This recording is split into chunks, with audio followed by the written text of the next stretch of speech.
Good evening, friends. We start tonight with a glimmer of hope out of the country of the ravaged war zone of Syria. Dozens of civilians have fled militant-held Eastern Ghouta.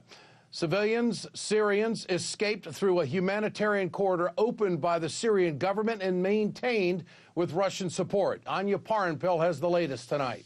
Over 50 civilians were able to leave the rebel enclave of Eastern Ghouta on Sunday. That's according to a spokesperson for the Russian Center for Reconciliation in Syria. 52 civilians were removed from Eastern Ghouta today, including 26 children.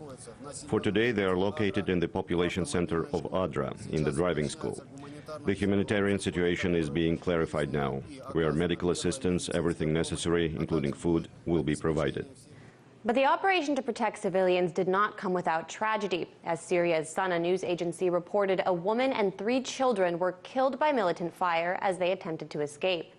Eastern Ghouta, a suburb of Damascus, is currently occupied by extremist militant groups, including Saudi-backed Jaish al-Islam, or the Army of Islam, as well as Hayat Tahrir al-Sham, al-Qaeda's affiliate in Syria. The militants seized Eastern Ghouta in 2012 and vowed to hold civilians hostage while the Syrian army and its Russian allies fight to liberate the territory. The situation was difficult. Fear and horror, bombardments, war. Fear is inevitable in such situations. Praise be to Allah. When the Syrian army came, they brought food, gifts, medication, and doctors arrived. Now we have everything we need. Mohammed Aloush of the Army of Islam told AP last month, quote, "The only ones who will leave are the occupiers and Assad's regime. We are the owners of the land." However, direct talks between Russia, Syria, and the Army of Islam brokered through the United Nations have forced the group to agree to limited civilian evacuations, at least for now.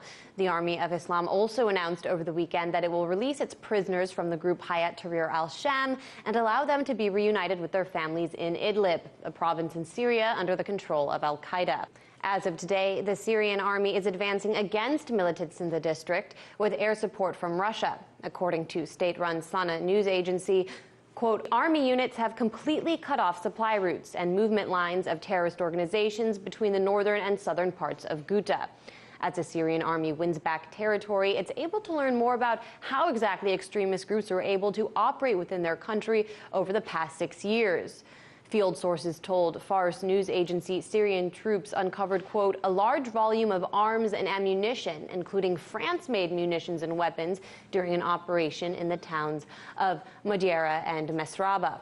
This news suggests we'll only learn more about the foreign support enjoyed by these extremist groups as the Syrian army continues to beat them back. In Washington, Anya Parampil, RT.